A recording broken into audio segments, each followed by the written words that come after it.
Well, it's Friday evening after Thanksgiving 2020, possibly the saddest Thanksgiving in my adult life, possibly in this century. But that said, putting that aside, I'm here to discuss some learning tips for starting out in molding and casting. So in this video, we'll be covering the process of getting started and how to learn the trade, so to speak, and kind of a good mindset for approaching the process of molding and casting and the broader topic of special effects and makeup techniques and things like that. But more focused on the molding and casting side of things. So that said, another little bit of housekeeping here. I've enabled some of the ads on my YouTube channel, and this is not a desperate grab for cash, although I won't turn it down. I do have a book habit to support. So, but the real reason for the ads is the YouTube algorithms seem to favor material that contains that where you've enabled or monetized for ads. So at some inopportune time in this video, an ad will probably pop up. So forgive me in advance. I apologize for that, but that appears to make the shape-shifting reptilian overlords happy when I'm helping them make money. So that said, moving right along to the learning process. Now, those of you who are old subscribers and familiar with the content on our channel, feel free to click on through to bigger and better things. If you're new, stick around. You might learn a few things, or if you're an old timer, who knows, you might learn some things as well. But anyway, in this video, we'll be focusing on the learning process as it pertains to mold making and casting. Now, first off, it's important to remember that molding and casting is not magic alchemy. And I say that because there's a natural allure to learning special effects makeup or molding and casting that is not found in other trades like carpentry or sewing, because there's a lot of strange things that happen, chemicals that get mixed together. It's this weird blend of art and science and three-dimensional space that all come together to make stuff that just didn't exist before. So there is a romantic element to but it's real important to remember that at the heart of this is a trade, and this is a trade that people spend decades mastering. And myself, I've been making molds professionally for 25 years. I've been making molds for just over 30 years now, and I'm still learning things constantly. Customers will come in and share new tips with me that I never would have thought about. So it's a very organic trade that is ever evolving and growing and adapting to the new materials and trends. So, real important to remember that molding and casting is analogous to woodworking, for instance. When you are working in, say you're a carpenter, or say you're just developing as a new carpenter, you wouldn't go to the hardware store and buy just enough wood to make a new set of cabinets for your house. That would be insane. And the people at the hardware store would probably, on a good day, possibly share that information with you, that would not maybe be the wisest choice. You would want to have extra plywood to practice your cuts, make sure you understand your tools right, and you might even start off by building a birdhouse or a simpler project first to ease yourself into something like building cabinets or bookshelves or something like that. And the same thing with molding and casting. We are working with chemicals. These are not standard consumer products. So it's real tempting when you're starting out to mix something up, stir it up, and if something goes wrong, go, man, these chemicals are terrible. This stuff doesn't work. I'm going to go try a different company that sells better chemicals because these chemicals didn't do what they were supposed to do. Well, again, think about that in light of the carpentry analogy. A hardware store is responsible for selling you quality materials and maybe helping guide you in some of the decision making as far as what thickness of plywood might be a good match for a particular project, or what size nails would be appropriate to put two pieces of wood together, something like that. But they are not there to train you on the entire process of cabinet making or how to build a deck. The guy selling you the plywood, his number one responsibility is to make sure that the plywood is of good quality. So same thing with us. We love to help our customers along and help them learn as much as possible, but ultimately we cannot train people by way of telephone machine or through emails. So ultimately that burden is on you to learn all the techniques. So moving right along to instructional material. Now obviously, as somebody who is speaking on a YouTube platform where we have tons of how-to videos, I think at last count we were up around 300 tutorials that we have posted. And we put those out there as a gift to our viewing audience, to our purchasing public. And we put those out there so to help you think of new ideas, new ways to do things. We like to share techniques. But remember, ultimately, risk and failure are your responsibility. And testing new methods, testing materials, and making sure they're appropriate for your application, ultimately that will be your final decision.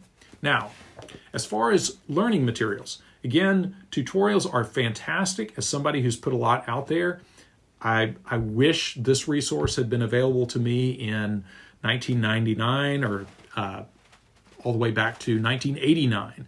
I wish something like this had existed because back then, if you had an issue with alginate, there was nowhere to go to see what went wrong with that stuff.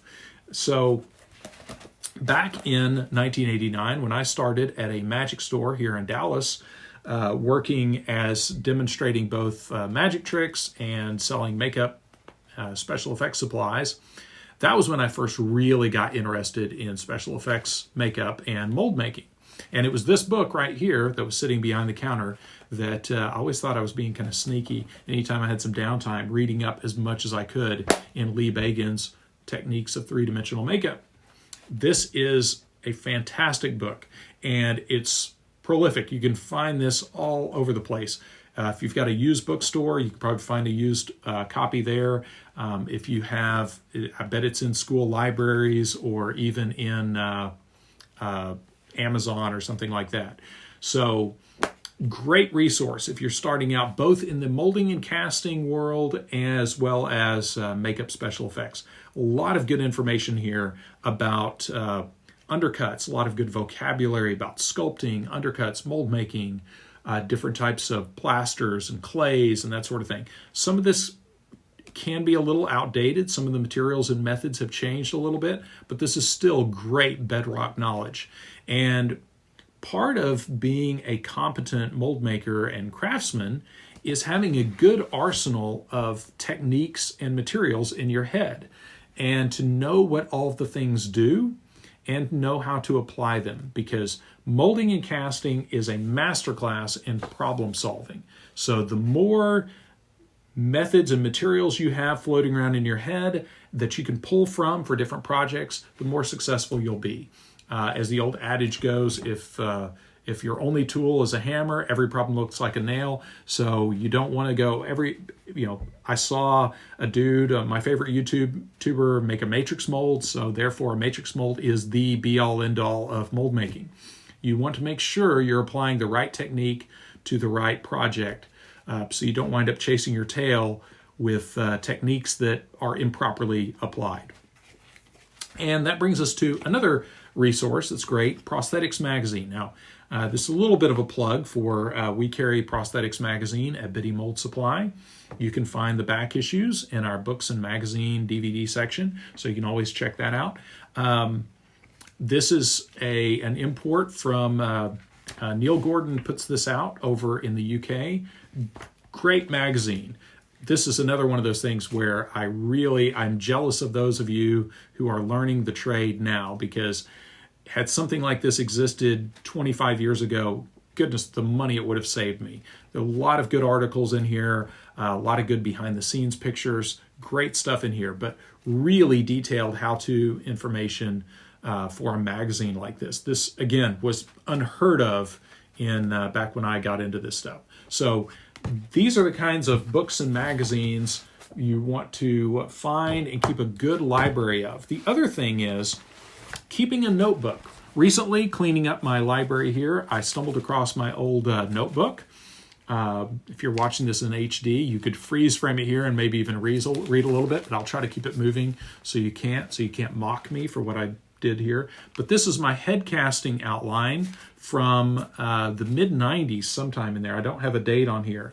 But what I would do when I was starting out doing life casting, mold making stuff, anytime I was working with something, because back then a lot of the materials were a lot more finicky than they are today.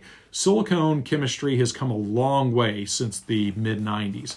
Silicones are a lot more reliable, a lot better formulas out there, and a lot of stuff is 1-to-1 ratio. Back when I wrote this up, there was a lot of 10-to-1 ratios, a lot of like 35-to-65, a lot of weird stuff like that. So back then it was real important to keep a notebook for your formulas, but also I would do this for whenever I did a head cast, I needed a whole list of what all I needed to have handy. And also I would keep notes about what went wrong. So I also have some notes in here about problems with a particular head cast, what went wrong, and I would take note of that, so next time around I would remember not to do the thing that messed up the previous head cast. All of that is really important, and again, all of this goes back to these are not consumer products. So this is not like buying a pound of alginate does not guarantee that the alginate will work. Unlike buying an iPhone and turning it on and the iPhone starts if it's charged, you are buying chemicals, and the chemicals are stupid. The chemicals will only do what you ask them to do. So remember that. Remember that the chemicals are like stupid robots and will only respond to the appropriate commands. So again, that's where a notebook comes into play. Real important to keep track of what all you've done, what works, what doesn't work, successes, failures, specific formulas, because sometimes you'll find your failures where you mix something off ratio and something weird happened. Keep track of that, because that might come into handy later on. It might be something that we've never heard of. It might work out fantastic, might be a totally new formula. So, and then I'll wrap it up here. I know I'm going a little bit long here, but real important in addition to learning materials and having a good library of learning materials, keeping a notebook, having a good mental arsenal of techniques and materials. In addition to that, it's also a good idea to, of course, to practice. Practice goes without saying. Have one of our product guides handy. This is a product guide we put out. This is our 3rd edition here. I think we're on our 4th or 5th edition now. But we put out this product guide. You can find this on our website. And the first part of this explains all the different products and the different specs, the tables on hardnesses, cure times, that sort of thing. All good information to file away in your brain. But then in the back, we have some great how-to articles that explain just some basic molding and casting tips. And there's plenty of space in the margin here, so you can scroll around and make notes about, again, what works, what doesn't work, what you like, what you don't like, particular products that work for particular application. All of that is real important to keep track of. And here is our most recent, the Mothman edition. This is the one you got to have. This is going to be, I'm sure it's going to be a collector's item someday, but this is the Murder Hornet edition. And right after I sent this off to get printed, they actually found a big nest of murder hornets. So prophetic even. So anyway, check out our product guide. If you're in our store, if you come into our physical store, we will just give you one of these. If all you want is a product guide, you got to pay for it. But if you want to add one to an order, just put that in the notes in your order that, hey, I want one of those product guides that Mitch was waving around on the video. So that said, I hope that gives you, I know I went all over the place, but I hope that gives you a good idea of just kind of the mental arsenal and the mental approach you need to have when you are learning molding and casting. We love having an audience for our videos, and we love getting calls from customers, but real important, it is up to you to understand the materials and understand the applications. And the only way you understand that is starting out small and building up to your project. And we cannot take the risk out of learning. That is physically impossible for us to do. It's also impossible for us to tell you all the ways that something will go wrong. Our job is to show you or tell you or instruct you on the ways things can be done, the way they can work, but it would be physically, literally impossible for us to tell you all the things that could not go, that you cannot do. For instance, don't shove a banana in your ear. Hopefully nobody needs to tell you that, but the good learning, good instruction is telling you how something should work, not all the ways that something can't work, because that's an infinite amount of possibilities. Well, I hope that helped you out. I hope that's a good jumping off point and helps you get a good feel for what all you need to do starting out learning. And I don't mean to intimidate by any means of by pointing out kind of the sadness part of this, but it's real important to remember, if your personality, I'm going to kind of paraphrase the Prop Makers Molding and Casting Handbook intro by saying this, but if you are of the personality type that is terrified by failure, this will be an emotionally traumatic adventure for you. So it's best to just meet that head on and realize that starting out things will go wrong. You will have accidents. You will forget to mix part A with part B properly. You will make those stupid mistakes along the way. I've been doing this again for 25, 26 years, and there's still times where I go, oh crap, I just mixed two part A's together. So that stuff happens. And again, it's not the chemical's fault. It's not the literature's fault. It's just human behavior. So practice and practice again, and good practice makes for good procedure later on. So hope that helped you all out. And at the end here, I'm going to post one of our basic mold making videos up here, so be sure to check that out. And also, some of you have asked about pattern making, so I'm going to put one of our monster clay videos up here that deals with starting out with working with monster clay and making parts out of clay. And we'll cover that pattern making in another video. But for now, appreciate you watching. If you haven't already, be sure to like and subscribe, and be sure to comment below if there's something else you'd like to see in a future video. I know someone had mentioned before that the Biddy history story was missing from our page. So if any of you want to hear about that, let me know, and I'll see if we can dedicate a video to that. But again, thanks for watching. Hope you're all having a great Thanksgiving weekend, and we'll be back to our old format soon enough. Thanks again.